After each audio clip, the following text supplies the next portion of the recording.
Assalamualaikum warahmatullahi wabarakatuh. Perkenalkan, nama saya Indra Maulana Setiawan, bisa dipanggil Indra. Saya dari kelompok 7 yang judulnya Barokah Kayu dan Furnitur. Nah, di sini saya akan mempresentasikan bagian-bagian dari link canvas yang kami buat.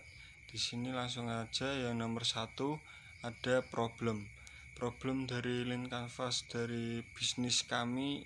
Yang pertama adalah sulit mendapatkan buyer dari luar negeri yang amanah.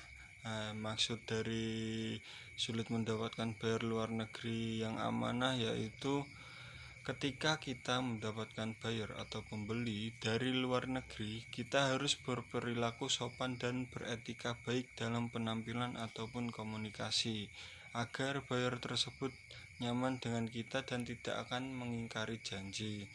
Sebab dari pengalaman saya pernah mempunyai buyer luar negeri yang tidak amanah karena ada kesalahan dari rekan kerja, sehingga membuat buyer tersebut tidak nyaman dan tidak percaya dengan kami. Jadi sebaiknya kita harus selalu berkomunikasi dengan pembeli supaya tidak ada kesalahan paham dari pihak satu dengan pihak lainnya. Terus kedua, ada banyak pesaing yang sudah masuk ke pabrik furnitur seluruh Indonesia. Yang dimaksud yaitu setiap pabrik khususnya di Indonesia pasti sudah memiliki banyak supplier masing-masing. Setiap supplier selalu membuat produk yang terbaik dari supplier lainnya supaya pemilik pabrik lebih tertarik atau lebih memprioritaskan supplier yang dapat membuat produk dengan kualitas yang bagus dibandingkan dengan supplier yang lainnya. Maksud memprioritaskan supplier yaitu pemilik pabrik ketika ada pesanan yang jumlahnya banyak pasti akan diberikan oleh supplier yang tadi yang terbaik dari supplier yang lainnya dengan jumlah yang bagus, dengan jumlah yang banyak juga. Terus yang ketiga, harus berani bersaing harga dan kualitas untuk menarik customer dari kalangan bawah hingga menengah hingga ke atas. Yang dimaksud yaitu yang dimaksud produk yang kami buat itu banyak pesaingnya di berbagai pasar-pasar yang ada di sekitar Indonesia sini. Tetapi dengan barang yang sama, tetapi dengan harga yang berbeda. Di situ harga berbeda dibuat pasti berbeda konstruksi dan kualitas karena yang membuat berbeda orang. Jadi tidak hanya bersaing harga saja, akan tetapi bersaing kualitas dan konstruksi. Terus yang selanjutnya ada exiting alternatif. Di sini exiting alternatif yaitu yang pertama, harus berperilaku sopan dan beretika baik dalam penampilan ataupun komunikasi. Yang dimaksud yaitu kita saat bertemu dengan pembeli harus berperilaku sopan seperti menyambut kedatangan dengan ramah dan berkomunikasi dengan bahasa yang mudah dipahami dan dimengerti oleh pembeli.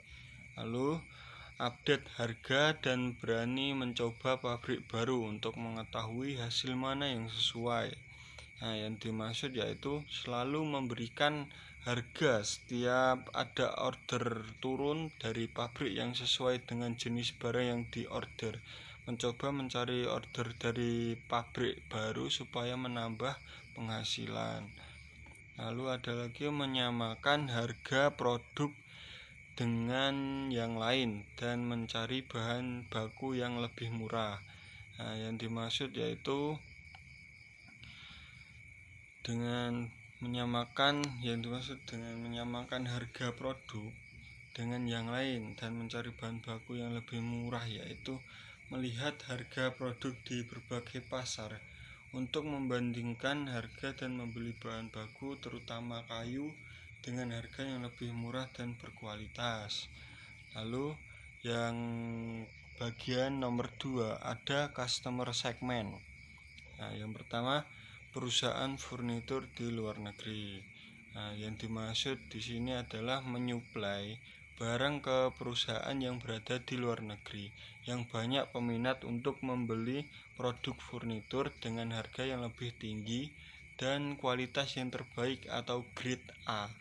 Kualitas yang berbeda dibandingkan di dalam negeri agar perusahaan tertarik dengan produk yang kami buat dan dapat bekerja sama dengan yang berkelanjutan atau continue.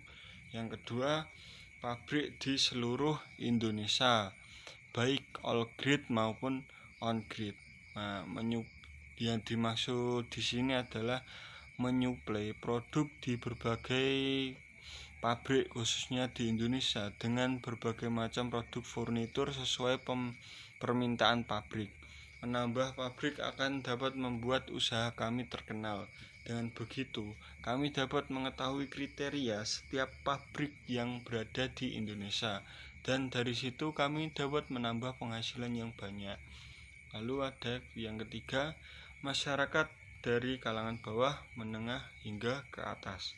Toko kami juga memproduksi barang dari harga murah hingga sampai yang mahal dengan kualitas yang berbeda-beda dan pastinya konstruksi yang berbeda juga.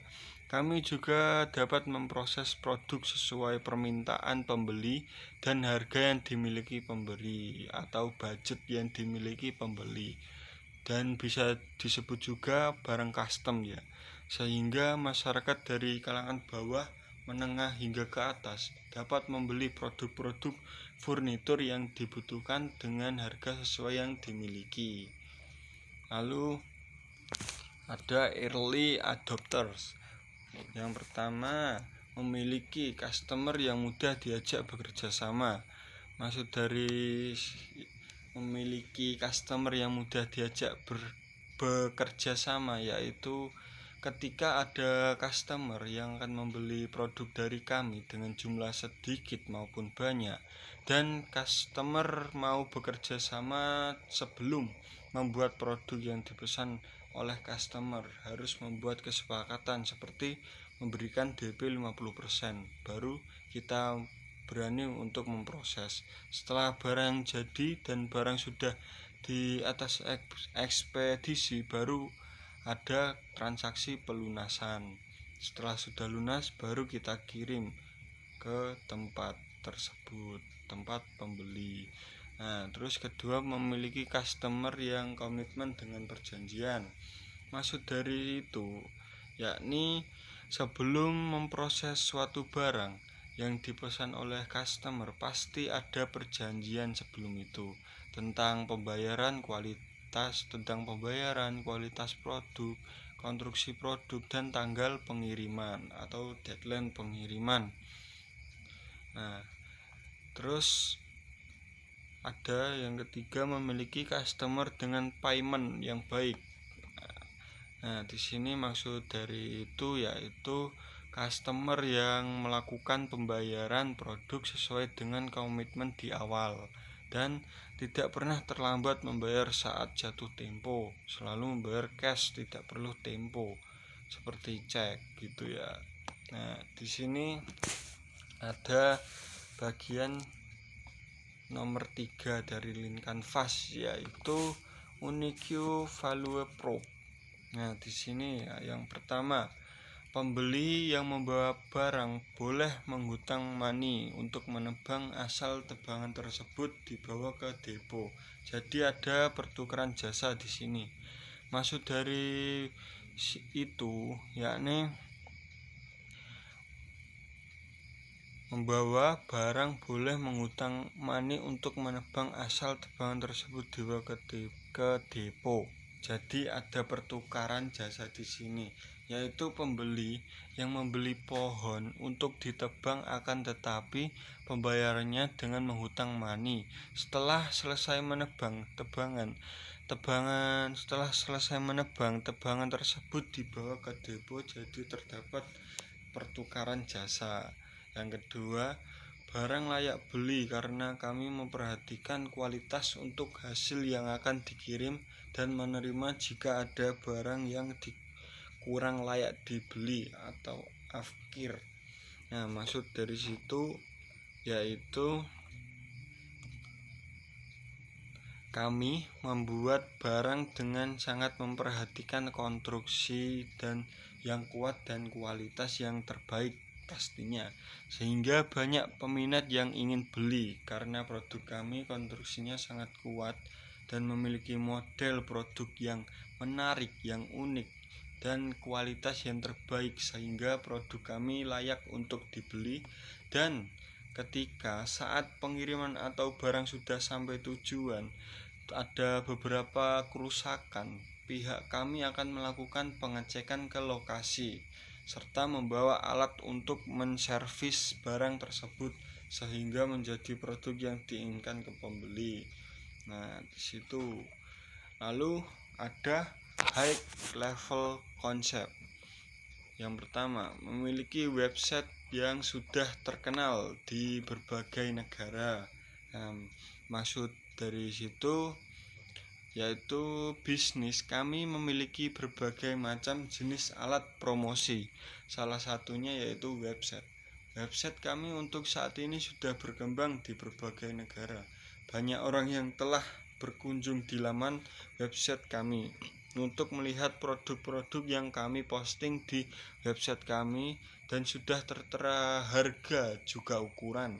Jadi pembeli dapat dengan mudah untuk mengetahui spesifikasi dari produk yang ingin dibeli seperti harga, ukuran, jenis kayu yang digunakan serta ada juga barang yang di finishing, jadi ada pilihan warna sesuai peminat pembeli untuk produk yang akan di finishing. Jika ada yang mau ditanyakan, bisa juga di-chat di website kami atau nomor WA yang tertera di website kami. Dan begitu, pembeli dapat dengan mudah untuk memesan produk dari kami khususnya lewat website kami. Nah, sekian dari presentasi dari saya. Jika ada kata atau perkataan atau perbuatan atau tingkah laku yang salah mohon dimaafkan. Wabillahi taufik walhidayah. Wassalamualaikum warahmatullahi wabarakatuh. Halo, assalamualaikum warahmatullahi wabarakatuh.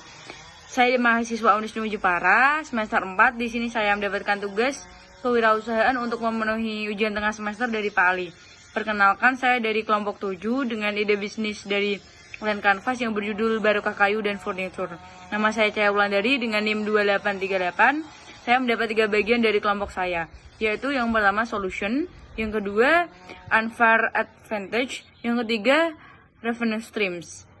Di sini saya akan menjabarkan satu persatu bagian. Yang pertama yaitu solution, dalam usaha tidak mungkin tidak ada problem. Begitupun dengan perusahaan kami, banyak problem yang dilewati. Tetapi dengan problem yang ada, perusahaan harus terus belajar mencari solusi. Bagaimana memecahkan masalah yang ada, apalagi perusahaan kami banyak sekali pesaingnya. Banyak perkayuan di sekitar kita atau di luar daerah kita. Ada yang baru memulai usaha, ada yang sudah berkembang, ada yang sudah melejit menghasilkan omset yang diidam-idamkan banyak orang. Semua itu salah satu kegiatan mereka yang ditekuni, ditelateni dengan kerja yang sangat keras, berkorban demi keluarga, waktu, tenaga, tidak kenal lelah. Mereka lawan. Bukan yang baru merintis sudah menyerah di tengah jalan. Karena dengan persaingan yang sangat ketat, kami mencari solusi perusahaan kami. Yang kami tekuni pertama yaitu perusahaan mempunyai desain yang unik, tetap berbeda dengan yang lain. Jika dibandingkan dengan perusahaan-perusahaan lain, mulai dari jenis model, kayu, ukuran, tidak sangat berbeda. Begitupun dengan produk yang kami tawarkan kepada pelanggan. Kami merintis seperti itu dengan tujuan ingin menaikkan harga jual yang lebih tinggi dan menarik perhatian pelanggan. Dengan membuat sebuah keunikan tersendiri, Solusi yang kedua yaitu kami menghasilkan kualitas dengan grade A. Artinya produk yang kami jual memiliki kualitas yang bagus agar buyer tidak kecewa untuk memesan produk kami. Kami mempunyai pemikiran menjadikan rezeki yang tidak terduga bagi perusahaan karena mereka merasa puas atas dasar yang kami layani. Juga melayani dengan ketulusan hati yang lapang agar mereka merasa nyaman dalam berkomunikasi. Sebelum pemesanan, kami sudah mengira-ngira kapan barang akan ready. Di sini perusahaan mengusahakan produk on time dalam perihal waktu. Sesuai perkiraan jadwal ready yang tertera sebelum disuguhi DP. Permintaan diusahakan sesuai budget yang diberikan yang telah disepakati sebelumnya. Yang ketiga yaitu revenue streams. Artinya dalam bekerja kita pasti mengharapkan laba untuk menjadi sumber pendapatan perusahaan. Setiap perusahaan tentu memiliki lebih dari satu sumber pendapatan yang saling melengkapi. Di mana ketika satu sumber pendapatan bermasalah, maka tidak berdampak pada aliran pendapatan general yang lainnya, karena bisa ditutupi dengan sumber yang lainnya. Bisnis harus tetap berupaya menggali sumber pendapatan untuk menghasilkan laba yang maksimal. Salah satu laba yang dilakukannya yaitu dengan memperluas jaringan. Tidak hanya menggunakan satu saluran, bisnis juga banyak sekali untuk cara pemasaran. Hal ini dilakukan dengan cara produksi, penjualan. Assalamualaikum warahmatullahi wabarakatuh. Saya Dewi Sulfiana dari kelompok 7 akan menarasikan COS struktur, key metrik, dan channel. 1. COS struktur. Saat menjalankan sebuah usaha, tentunya wajib menghitung biaya yang masuk dan keluar. Biaya tersebut akan ditulis dalam laporan keuangan perusahaan. Nah, salah satu cara untuk menghitung biayanya adalah menggunakan struktur biaya atau COS struktur. COS struktur sangat penting karena dapat mengetahui beberapa besar biaya yang akan dikeluarkan oleh perusahaan agar bisa beroperasi. 2. Key metrics. Kontrol dan evaluasi merupakan fungsi yang penting dalam manajemen untuk memastikan rencana kerja organisasi bisa berjalan dengan baik sehingga tujuan akhir organisasi bisa tercapai. Untuk bisa melakukan fungsi kontrol dan evaluasi dengan baik dibutuhkan sistem manajemen kinerja yang baik. 3. Channels. Di era globalisasi sekarang ini tentunya segala sesuatu menjadi lebih mudah, salah satunya dengan teknologi yang semakin canggih yang akan memudahkan pekerjaan manusia, yaitu internet. Internet juga dapat digunakan sebagai sumber alternatif untuk memudahkan mencari informasi. Terima kasih.